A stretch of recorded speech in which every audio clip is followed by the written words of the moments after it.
Hello, welcome back. Thank you for tuning in to the Rhythmic Resonance Podcast. This is your host, TR, and this week I sat down with Renaud. Zane is a local Montana artist who's been living in Missoula for as long as he can remember, playing various sports throughout his childhood, competing for U of M for triple jump, opening for some amazing acts and artists throughout the years, and now coaching track locally. Renaud continues to impact the Montana community and music scene in a major way. If there's one thing I can say about Zane, it's that he brings energy to any room he steps in, from having some of my favorite technical performances on the stage, to talking about local music memories, to being a huge encouragement and supporter of this podcast. He's definitely someone who cares about the music and the community that surrounds it. But before I say too much, here's Renaud on the Rhythmic Resonance Podcast, episode number 11, at Area 41 Collective.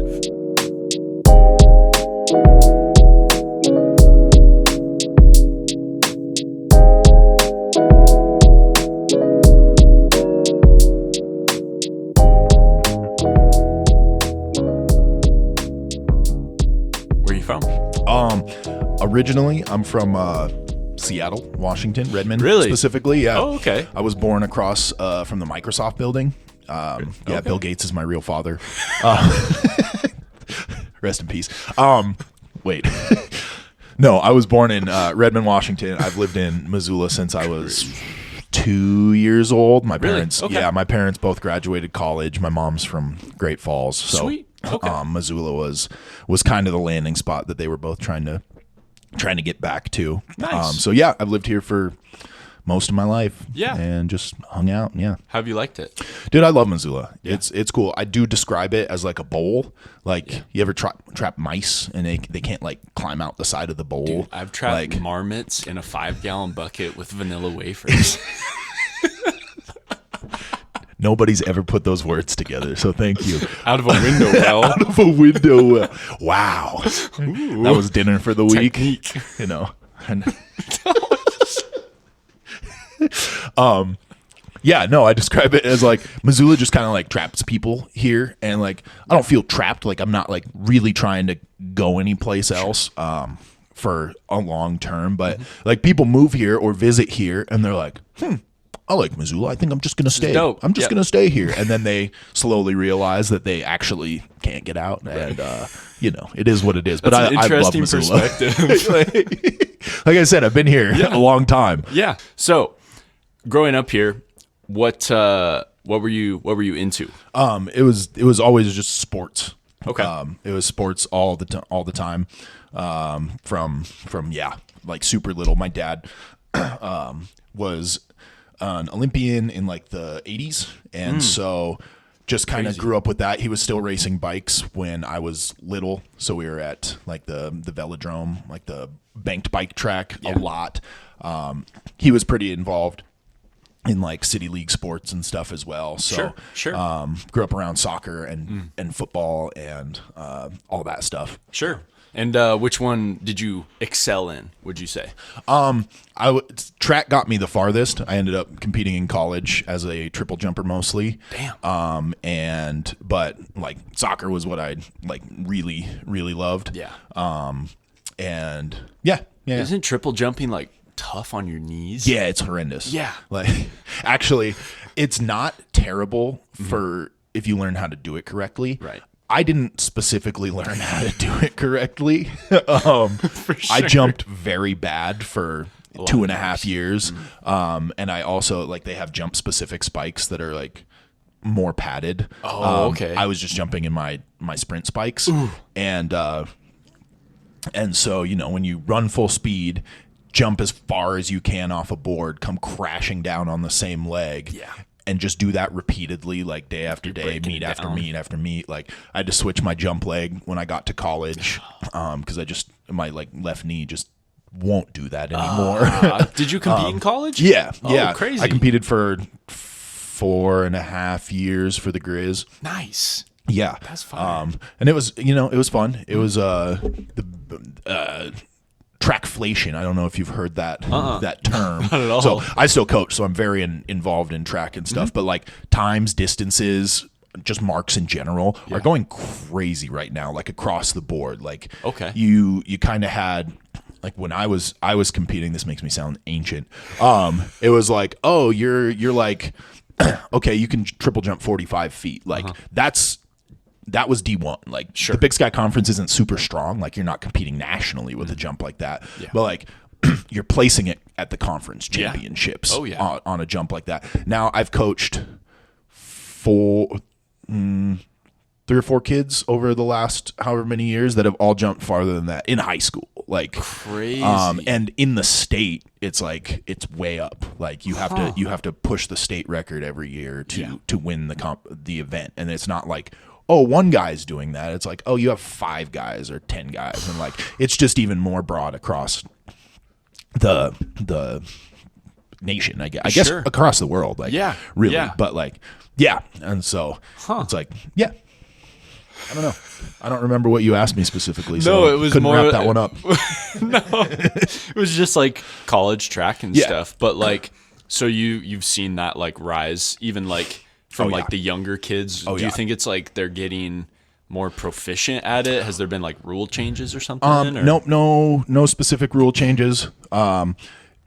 But it's more available at a younger age. There's been some significant coaching philosophy changes just in like how you set up your program. Like a lot of like the really old school run until you're dead and then race is just out the door. Like people don't train like that anymore. No. And it's with everything. Ease of access to information is everywhere, right? Yep. You hop on Instagram and there are 10 pages that I follow that only specifically post sprint drills and jump drills and distance drills. Yeah, and like you're honing in on more specific like, technical skills versus just like, oh, you want to do triple jump this meet? All right, sweet. Yeah. Come over here. We'll run through it a few times. There we go. You're a triple jump master. Exactly.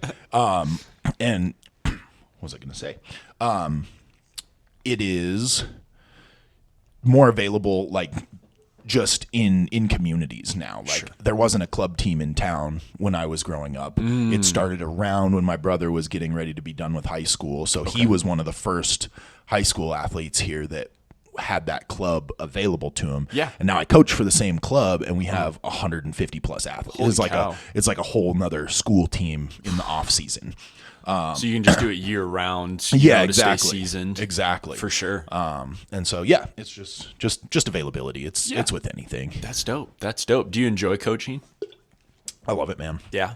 What about it? It's I feel like especially with track, like I said, like there just wasn't always the availability.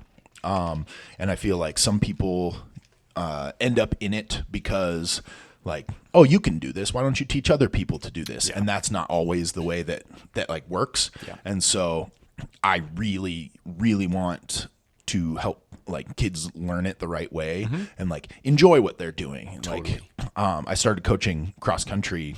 I guess this will be my 6th year. Damn. And I didn't run long distance, but I think I'm a pretty decent coach. For sure. And I want to learn the information and I want the kids to enjoy showing up to practice and showing up to compete at meets and stuff. Yeah. And so had a really good time showing up and, bonding with these athletes and trying to help them be better. Yeah. And that's like, I don't care what your marks are. Like, I just want you to be there and be excited about doing it. And so, that keeps me busy. I coach year round at this point. Yeah. So damn, that's dope, dude. That's dope. So, like, growing up, when did switching to like the music side of things? When did music kind of come into focus for you? That's funny, and you don't know that that's funny. So, like right around 2010, came home one day and.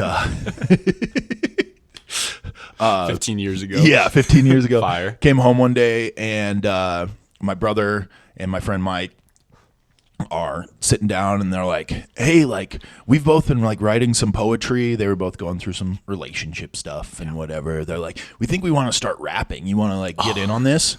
And I was like, yeah.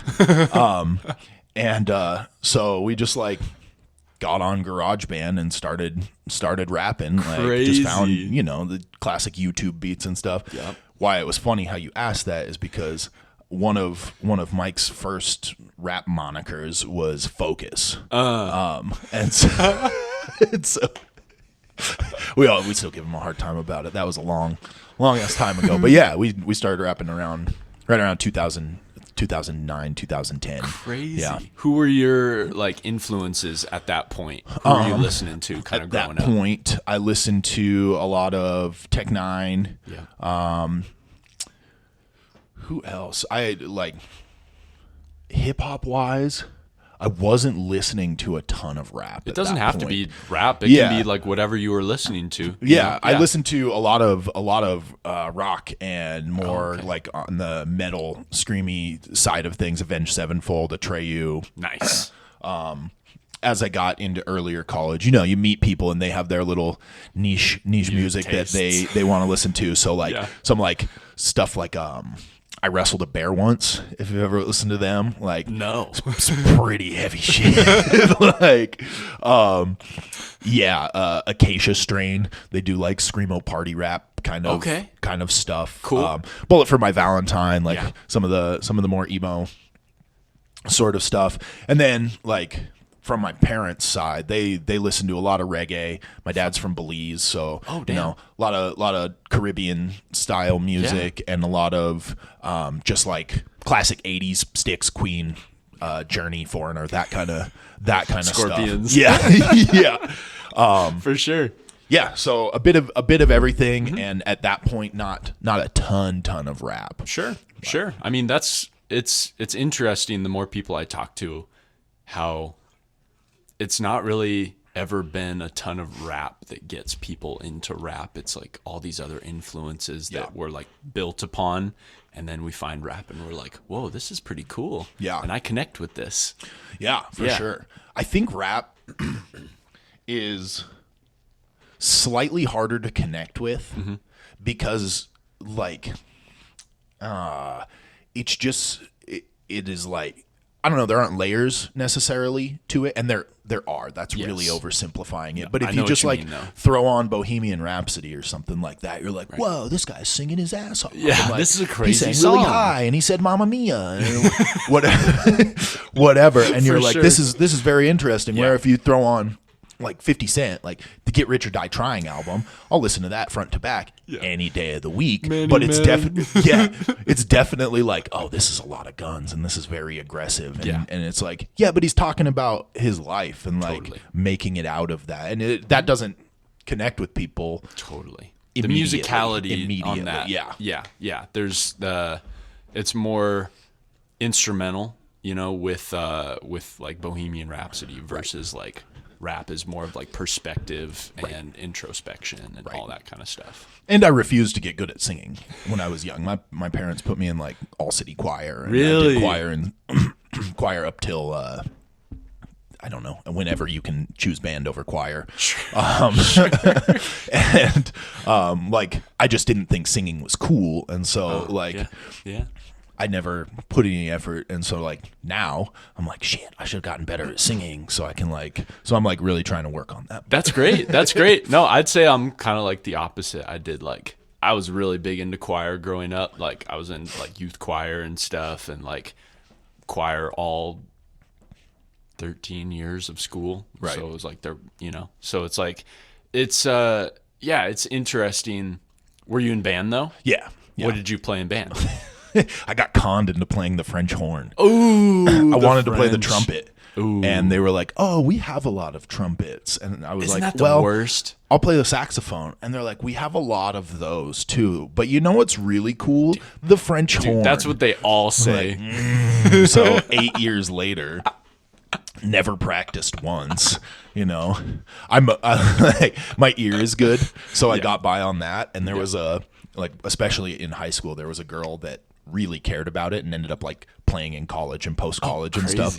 And so I just kind of got to play second fiddle and like, hey, you take the lead, I'll support. This is going to work out just great. It's always dope when you find a bandmate like that and you're like, you're obviously very dedicated to this, we can be friends Yeah. for a reason that you don't need to know about. Right. Right. Oh, she knew. Hey, do you want the solo this time? No, I don't. Thank you. No, I think she's a little bit more You can have proficient it. at Yeah. this. That's dope. That's cool though. So is there anything else that you kind of were just on as far as touching base of like growing up being interested in niche things or different things? Not a ton, man. No, you weren't into like Pokemon cards or Not super. like It was bird watching.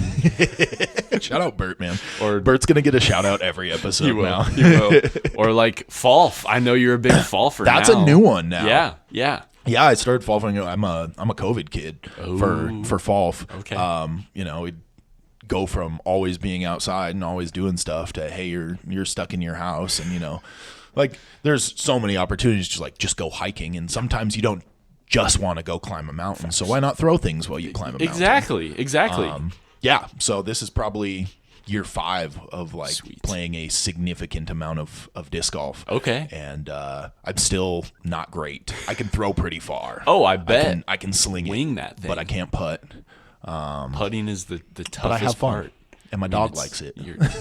There you go. I mean, putting is like you're the closest you'll ever be, Yeah. and it just sometimes it's easier to just throw it into the abyss. Yeah. And see They what say happens. throw for show, putt for dough, and I'm real broke. So I like it.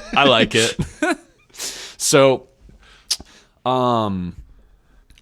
so you started, kind of just realized you were like, oh, I'm gonna just kind of start rapping. Mm-hmm. Was there a first initial name that you went by, or has it always been Renault? no, initially it was Big Shade. It was Big Shade for a really long time.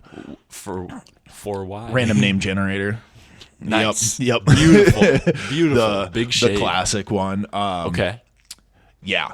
It was, we had our little group called Lyrical Motion. I like that. Back in the day, and it was myself as Big Shade, it was Michael as Focus, and my brother Sterling as Solve, because Solve in some language is silver, and Sterling silver. It was That's cool. I like it. It was fine. Yeah. And so we did that for a while. Yeah. But yeah, it was Big Shade off the name generator. rip. Yeah. So when did you kind of start seeing it and taking it a little bit more seriously, or realizing that you were like, oh, this is actually something I want to dedicate some time to? We ran it pretty hard initially, honestly.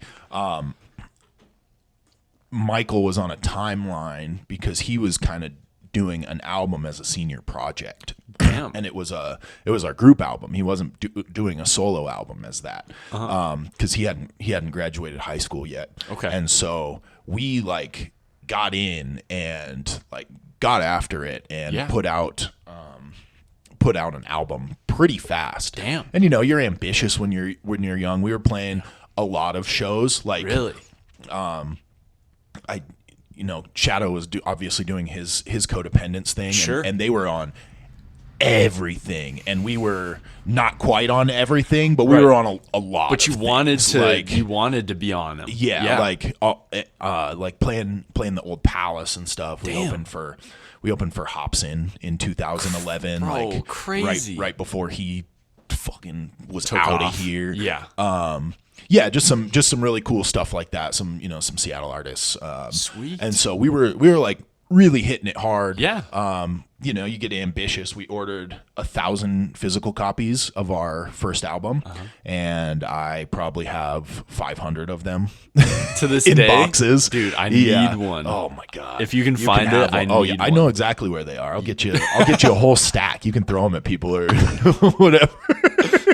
Bro, you got to sell them on eBay or something. Yeah, I bet if I sold them all for $1, I might sell half of Give them. you 25. 25 for 30's $1. the highest I'll go.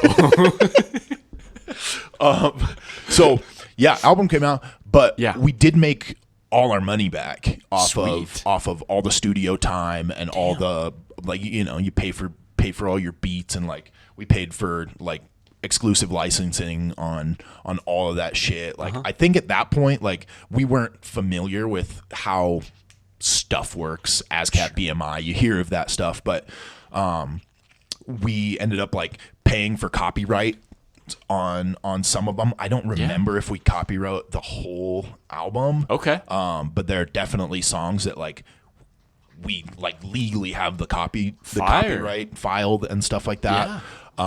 Which is like at this point doesn't seem, I don't know.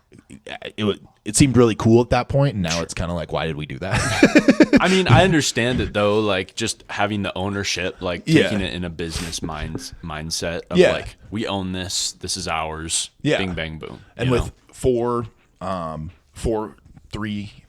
guys with no jobs, like paid for it all out of pocket. Crazy. Did make some show money here and there. Yeah. Actually,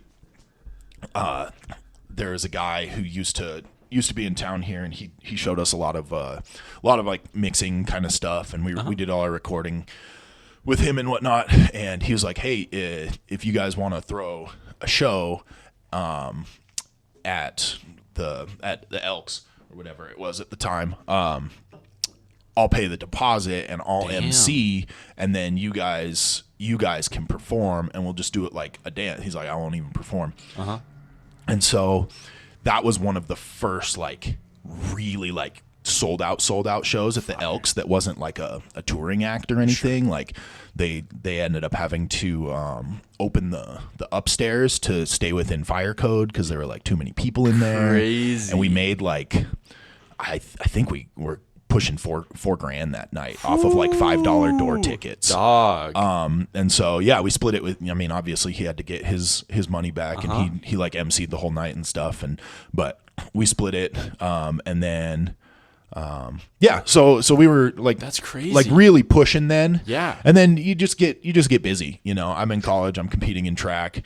Michael gets done with high school. They opened a parkour gym in town, and he started leaning a little bit more into like photography and stuff. So as you push into 2014 and 15, it ends up being him and I kind of making music, and here's a mixtape, here's a mixtape, whatever. Yeah. And then probably I took a good 3 years off, like 2015 to 2018. Okay. I was still like making music. Like we've had a recording set up for years. Like we used to pay for an office space in one of the big bank buildings downtown. Okay. So we could go in there whenever. Yeah. And just like, hey, you guys want to meet up and make a song? Like, cool. Sweet. So never really like stopped, but like stopped putting stuff out. Like, sure. So probably like 2018, I kind of made the last little Big Shade push. And then 2019, I was like, all right, we're going to rebrand. Yeah. I started getting into Buzz Records in town here. Shout out to Ryan. Sweet. Okay. And part of it was because I had like topped out my mixing abilities. Like you got to that point. Yeah, where I just didn't know more than that. So, he was real cool about like, ask questions, whatever, watch me mix your stuff. So I was paying to go in there and record, and had stacked some stuff up and like saved up a bunch of money and like planned this rebrand and everything. And I quit my job at the beginning of 2020. Crazy. February 7th. Damn. I want to say 2020. Okay. I was like, peace out. My bank account's full. I'm going to do this thing. And we flew down to LA for a week and shot a bunch of music videos. There's a service called Peerspace. Okay. It's like Airbnb for shooting locations. Fire. And so you can be like, oh, I need a rain room. And you get on there and you're like, okay, hey, you can pay this $40 an hour to go get a rain room. Or, damn, hey, I need to be on a roof in downtown LA. Like, okay, it's they have that. $75 an hour to go get on this roof or whatever. So we went down and shot a bunch of stuff that week. And came back and did a show the week after and got ready to run the rebrand. And then COVID happened. And so here I am, no job and no outside.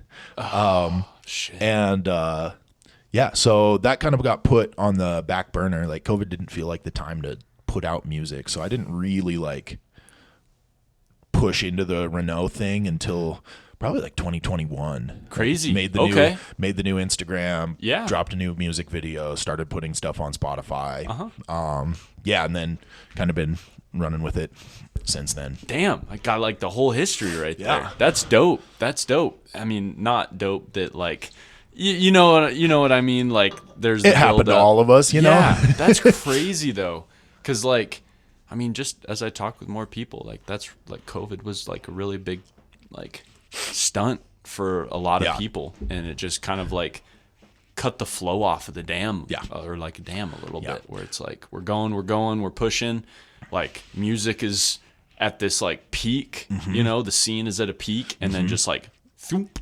Yeah, and I think that's the biggest part is that people were getting booked for shows. You could get a hold of people that were like booking shows, and people would show up as well. Like there had been a lot of work to kind of revamp the whole scene of like, oh, I know I can show up to a show here, and A, it's going to be a good show, and B, people aren't going to be shitty. Right. And there will be support. Yeah, you know? Exactly. And you could actually like show up to something random and be like, oh, that's a new artist I've never heard, and like enjoy that. Yeah, and be open to it. Yep, for sure. Yep. And then like you said, turned off the faucet and it's just now everyone done. Goes to bluegrass shows.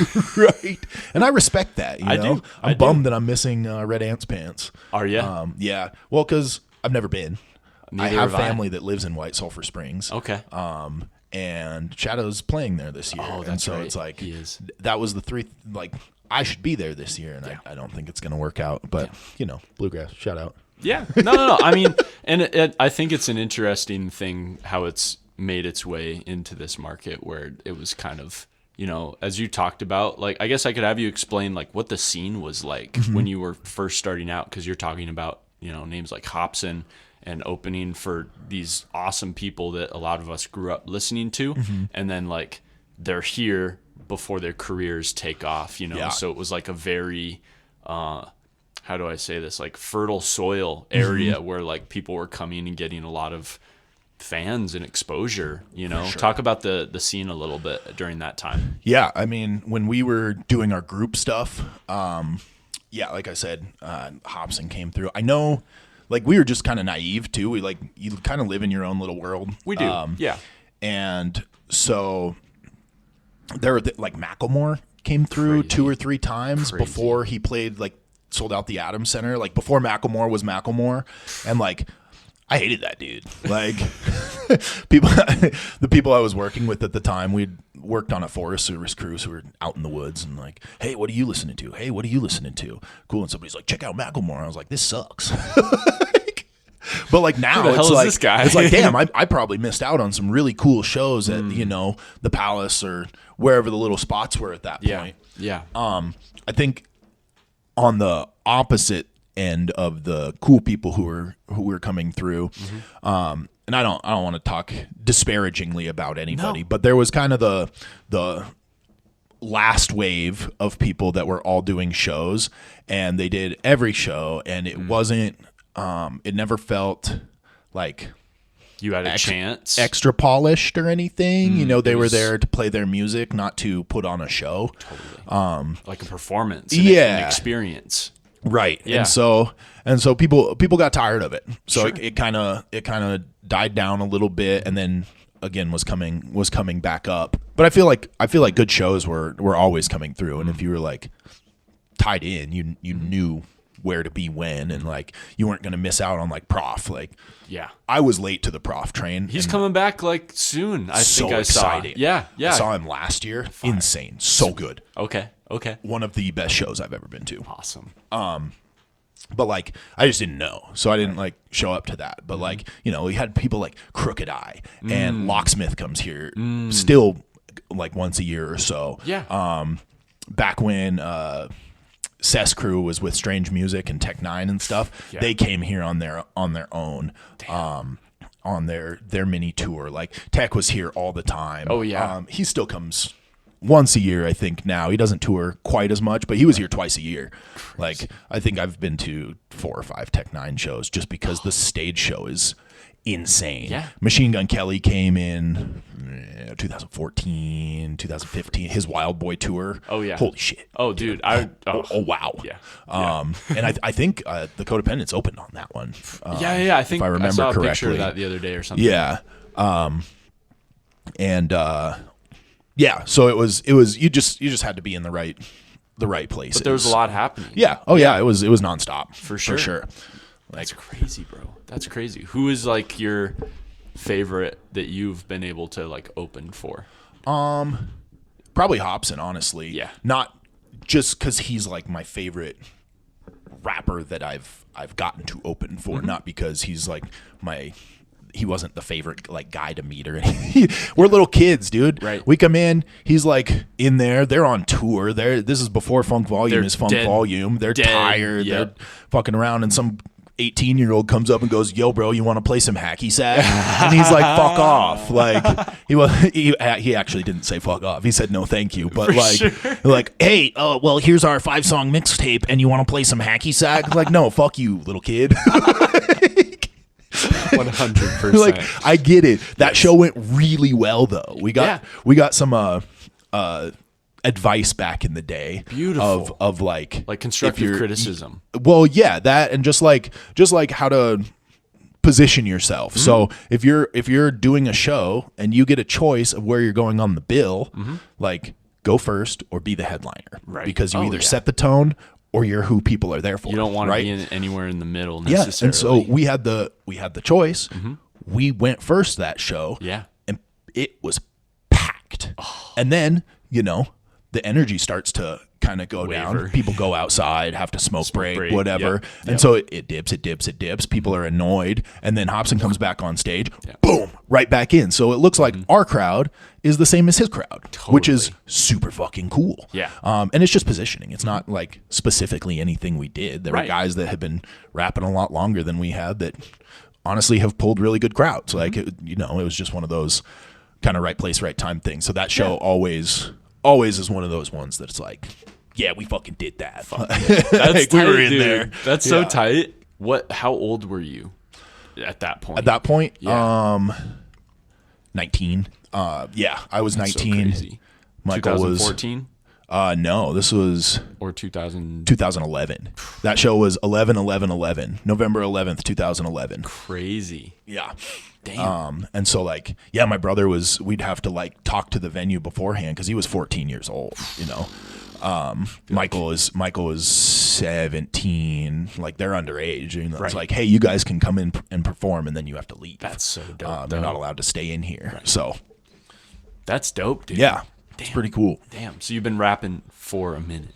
For a minute, you might say. Yeah. You might say. Yeah. No, that's tight though. I mean, and you're still doing it, which is sick. I think I'm finally I might finally be doing it good too. Come on now. Dude, I mean, every time I see you perform, it's whether it's at Top Hat, even here at the show with Dakota the other day, like just on top of it, like you enunciate so well. The engagement with the crowd is great. Thank you. Like you're just like at this like level. Thank you. Like, I appreciate it. And shout out to Dakota. He put on a fucking that was a good show. Man. It was a pretty good show. Cool. Yeah. It was cool.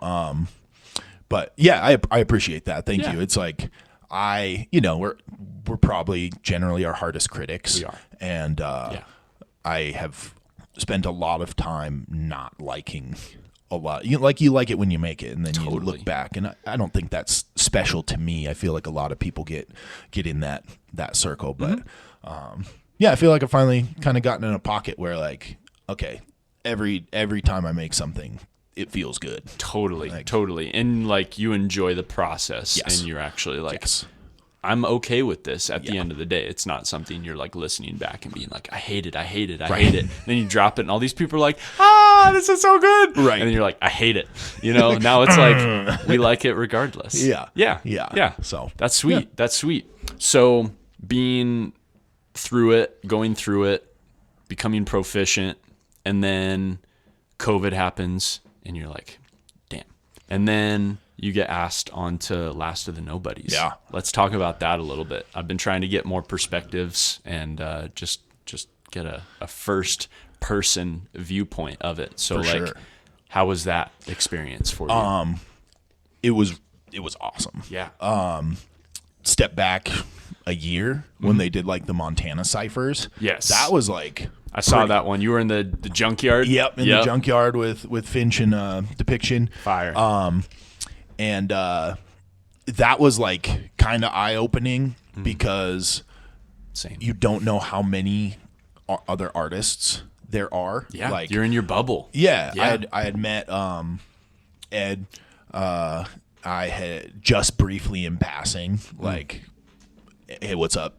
Yeah, that kind of thing. Obviously, known Shadow over the years, but we had never like spent any quality time together. It's Sure. like you see each other at shows, you see each other out and about. What's up? Yeah. How you doing? Finch and I had been working together a little bit already at that point because we get put on shows a lot together. Yeah, I've noticed that. He is the one of the ladies who does booking in town. He is very, very close with her, and I've always had a really solid working relationship with her as well. And so if she needs somebody, we kind of end up getting the call for some of those. Yeah. So yeah, just being a part of the Cypher series is like, oh wow, like there are a lot of people out here. Yeah. Out here like making stuff. Uh-huh. So that was cool to see. And then, yeah, getting the invite. Coulter and I had worked together just a little bit. Like he shot a music video for me. We did the Cypher series, and we were talking about it the other day. I really don't think we had interacted much other than that. Sure. It was just those. You were just in those your couple lane, little bit of times. doing your thing. But he was obviously killing it and really hitting a stride at that point. And so, yeah, it was super cool to get the invite. And you don't know what you're getting into. For sure. And so my plan was kind of show up and work. But you hear like rap camp, and I've had people ask me about it. They're like, so was it just like a big party the whole time and you made some music? It was like, no, people showed up and they worked their asses off. Yeah. And we got to celebrate a little bit here and there, but people knew what we were there to do. Exactly. And everybody did a really good job of doing that. Yep. So that was really cool. There wasn't egos. You could walk into a room and like, you made this? Yeah, I made that. I'm on that. Like you sit just down. do it. Yeah. Yeah. First day I got there because I couldn't make it the very first day, so I showed up the next morning. Okay. And walk down to the house, say what's up to everybody, and I sit down on the floor. Shadow's like, let's make a beat. And somebody throws out a song, so he pulls it and starts working on samples. And within 20 minutes, we have a beat, and Clairo writes the hook for Halfway Home. Oh. And like that got knocked out then. Beautiful. And like Coulter comes down and he's like, what? Like we're already yeah, going. man, we made this. It's time to get rolling. And they already had stuff from the day before that was going, and it just kind of carried through like that. You know, people come in and out. You get some fresh energy. You know, Jesse was sleeping in his own bed, so he showed up juiced every day. Yes. when he was there. He was there to be there. You know, he'll tell you he wasn't there to rap, but like For sure. you can't argue with just like the energy being in the room Yeah. and somebody who's gonna hype you up and like Exactly. gas you up a little bit before you go get in the booth or whatever. Yep. So, overall, 10 out of 10. Would recommend. Oh, for come to sure. rap camp. Come to rap camp, 100%. What was like your favorite memory, I guess, from that experience? Like what is something you remember the most? Coulter organized going down to the lake every morning and doing a little cold plunge, a cool plunge. Nice. It wasn't frigid, but it wasn't warm. Sure. So that was always good. Like just a little bit of like extra accountability of like, hey, we're getting in the lake today. Wake up in the morning. Totally. I like that. But just like I would say the dinners, you know, everybody pitching in and cooking and it just like it shut everything else down, and we're here and we're just hanging out and shooting the shit and like Sitting with the fam type stuff. Zach and I sitting on the back porch. The house overlooks the lake and there's an island out there. And just started riffing. Beautiful. And it's like, do you think you could shoot a bow and arrow to that island? It was like, yeah, but what if it was a flaming bow and arrow and you lit the whole island on fire? Do you think it would jump The Horse lake? Island? Yeah, I think it was. And, it just devolves. And so eventually it was, oops, you lit an island on fire, that there was an orphanage of puppies, and like, you didn't mean to, and like, I don't know. It was hilarious. I will always remember that. Just because it was so dumb. Yes. And people would come in on this conversation and we're just giggling. And they're like, what the hell are you guys talking about? I love it though. It's like the purest form of brain rot, but it's like, it's just good intention brain rot. Yes. Yeah. Yeah. I don't know. So yeah, stuff like that. That's sweet. I mean, and you could like throughout the end product of being able to not be a part of it and then like listen to it and hear about it, just like you could tell there was those moments happening. You could tell there was this cohesion and these relationships, these bonds forming, for sure, like throughout the experience, you know? And like you could tell with the end product that it was like, oh yeah, these people like showed up and they worked hard. Like, and there's an awesome finished product. And then you guys get to perform it, and getting to see all of you on stage was like super crazy to me, just being like, oh, I want to be there, you know? Yeah. And it was just like, it was just a super big experience to see all of these people just coming from all the corners of the state, and then just being like, oh, I got to work my ass off if I want to get up there, for sure, because they've obviously put the hours in, and they've, put the years of effort and time and everything into it, and it just came out so dope. For sure. That's cool though. Yeah, that's really cool. Yeah. I think the other thing it really did was open the idea that you're not just by yourself. Mm-hmm. Like, I feel like so many of us just spend time, like my studio's at my house. Yep. It's a dedicated room. Mm-hmm. I'll just close the door and nothing else is going on. And so you don't ever think of like, oh, maybe I should go hang with Mello in the studio and like, sure, we can do the same thing but together and like make something cool, or like, what's Signal doing this weekend? Exactly. Like, I should go hang out with him because he's a wizard at guitar and stuff. And you just say, hey, this is what I'm hearing in my head, and he'll go, oh, like this? Bing, and you're bang, like, boom. yeah, like that. Yeah. And so I think it really like solidified the idea that you can like work with other people within the state. Like, I have a buddy who moved to LA to do the music thing, and he is switch genres a little bit. He's not rapping now. Mm-hmm. But like, he lives in a house with like 5 other artists. Crazy. I think they're all somehow tied into a similar label situation, whether same label or same kind of deal through different labels, and they just like work together. Like, everything they do, all of them are in the studio for. And so they like all know each other's songs, and they all have like bits and pieces here and there. And it's just like super cool. Yeah. Like, oh yeah, you can do that. Yeah. And it's okay to do it. I think like more often than not, we're like, oh, are we going to vibe? Or like, who is this guy? Or, or like, who are these people that I'm surrounded by that also do this music shit? Or it's like intimidating, or like any of that kind of stuff, Yeah. It's just like, and then having something like that happen and be like, oh, it doesn't have to be like this. We can be like homies and still create dope stuff, or even like arm's length and still make awesome stuff. Yeah. And that's just kind of how it grows and builds. Yeah. And there can still be like the competitiveness to it. Like, totally. If we step in the studio together, I want you to feel like, oh, I have to show up. Exactly. And it's not because I'm going to try to be rude or anything. No. Like, I'm going to show up and put my best foot forward, and you have to be there too. You're going to hold each other accountable. Exactly. That's like the big thing, because it's like, well, if I'm showing up, giving my 100, I need you to do the same. And that's how we're going to create something dope. Because when it's lopsided, then it's like, I don't want to do this anymore. It's not as fun. Oh, totally. Exactly. Yeah. But you the idea of being able to do that without having to have tension is kind of like, I don't think we see that as much here, because again, you're 3 hours away from me, or you're 2 hours away from me, or whatever. It's like you don't sit in rooms with these people frequently, and so there's like oh, but what if they don't like me, or what if I don't like them, or whatever, which is What if just it's awkward or just unrealistic. Totally. And I think that's a cool part about Missoula specifically, just even moving here within the last couple, like 8 months.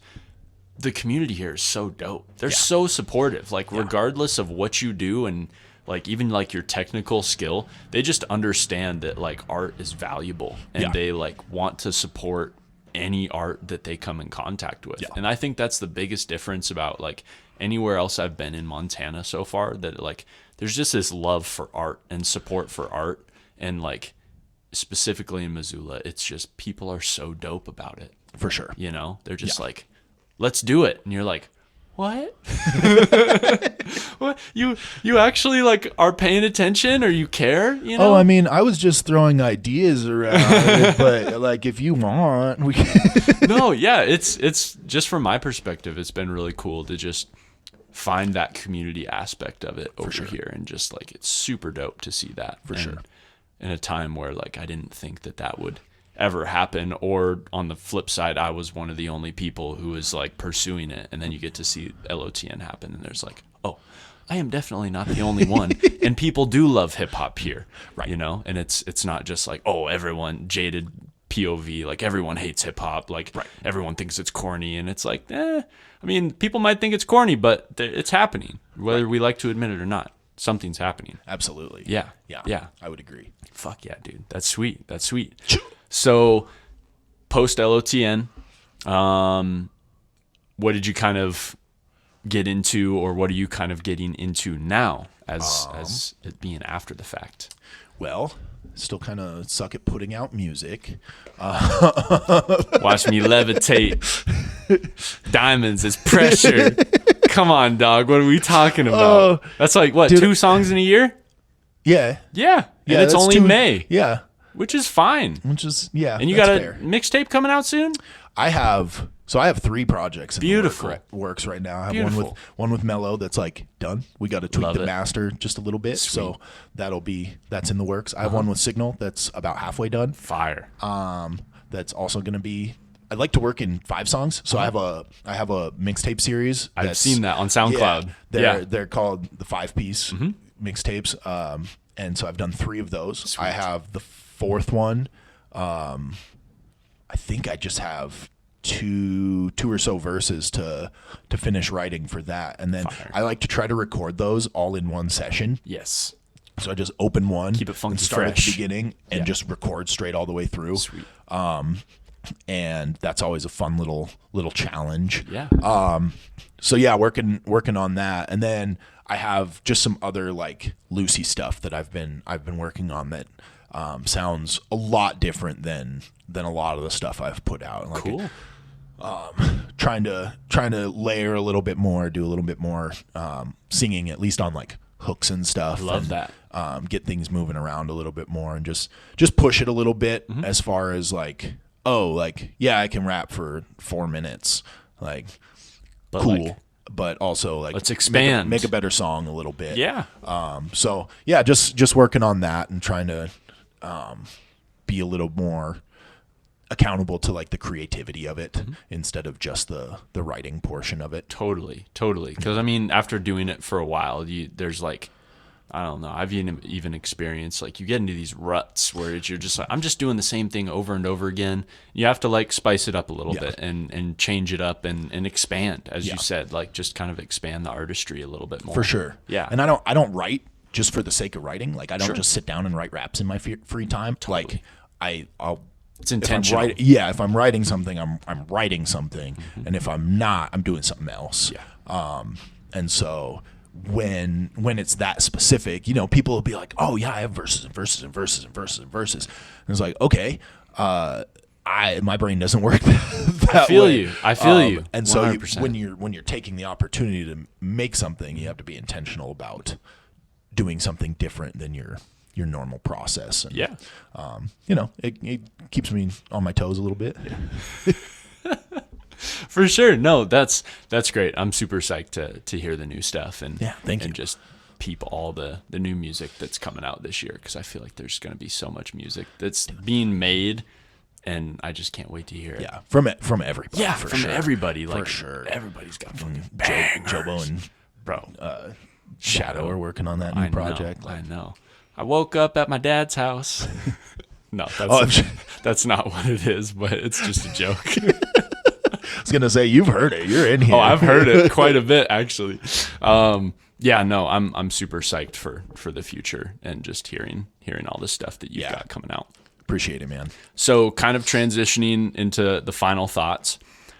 After you've been doing it for a while, what's some solid advice that you'd like to share with anybody, with artists, with creatives, with the random lady on Reserve Street that just passed by and saw you holding up a sign that says "I make music"? What do you want to share? Dude, don't tell people about my side gig. I'm putting them on. I don't know. I don't like to give advice. I do love to give advice, actually. I Any know opportunity I get. No, I would say like care about what you're doing. If you're doing it as a like quick lick, good for you. Like go make your money. I'm never going to hate on somebody for trying to pay their bills or whatever. But if you're doing whatever your medium is, whether it's music, if you paint, like if you write poetry, whatever, like do it in a way that lets people know you care about it, because that really feels like what connects with people. Like, you know, you hear people all the time like, oh, I made that song in 15 minutes. It's like, yeah, but it's you. Like some of my favorite stuff I wrote 15 minutes, half an hour, you know, it's just bang, but because it's raw. It's there. Like you can't necessarily do that if you don't believe it or know it. And so, yeah, you just gotta, I think it's just really important to like care about things. Like, I don't know. I spent years chasing a specific sound for mixing, and I feel like I finally just found it. Sweet. And, you know, part of it was I got some new equipment that records just slightly different. Yeah. But part of it is also like I can record in with no effects and it's going to sound good. And that took a lot of work. Like you can't, you just have to care a little bit about stuff. Yeah. So, yeah. And go all in, you know, like not half-ass it. Yeah. But like, if you're going to do it, do it. Yeah. And that's what's going to make an impact. Yeah. You know? Also, yeah. I'm gonna tie into that just a little bit. Do it. It's okay to struggle.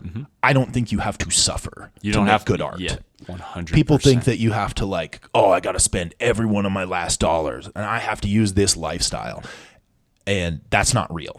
Like, don't do that. Right. No, totally though. 100%. If you're trying to make it stretch and like, oh, I'm a little tight month to month or whatever, pay your bills, bro. Right. Like, do what's necessary. Yeah. But like, don't put yourself in the situations that aren't long-term conducive maybe that's to your coming situation. Maybe that's privilege. I don't know. If it is, no, I mean, apologize, but I understand. I think there's like there's the difference of making the decision of needs and wants and choosing what you need, which is to survive, have a place that you can live if you pay an apartment or you know anything, get yourself food, all that stuff. But like the struggling artist bus, I feel like is kind of, at least in my perspective, and as we said, I could be totally privileged, right. Where I'm like, it's coming to a close where it's like, we have so much access to information. We have so much access to techniques that we can learn and skills that we can learn via the internet. So it's like, we shouldn't be continuing. We should be growing and expanding and like getting better.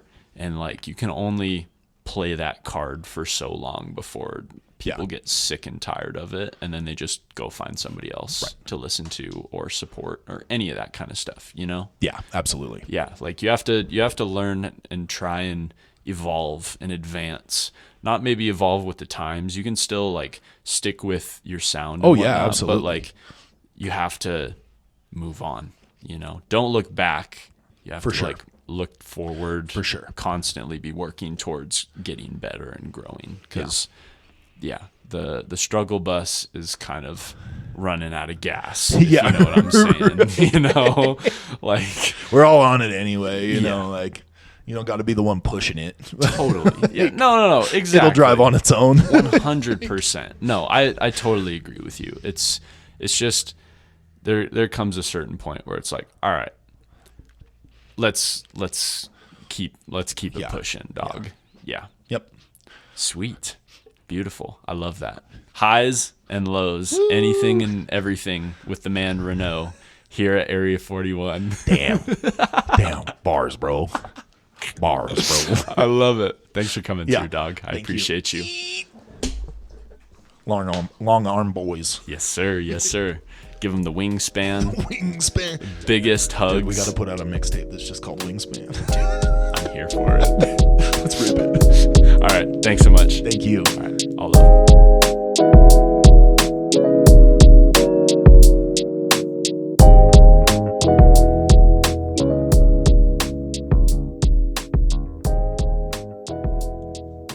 Before I end this episode, I want to thank you for taking the time to listen and support the vision I have of documenting the Montana music scene and highlighting the artists a part of the community who really shine and stand out amongst the crowd. And I really couldn't do this without the support and encouragement I've received from many of my listeners already, and I'm very thankful for it. The best way you can continue to help with this vision is by keeping tabs on the artists you hear on these episodes. Find them on social media, give them a shout out, and listen to their music, because there really are some extremely talented people here who love to create and are worth listening to. And support like that is 100% free of charge, and it makes a huge difference to each and every one of us that love music, from artists to fans. It means the world. As far as the podcast goes, please share it with your friends, your family. You can even tell your coworkers about it. Just spread the word, because music is such a universal language, and a lot of the time, we only get to see creators through exterior lenses, and very rarely do we get to see them for who they really are, which is just human beings, with all sorts of talents and perspectives that shape the world as we know it. So thank you for listening, and have a blessed week. All love.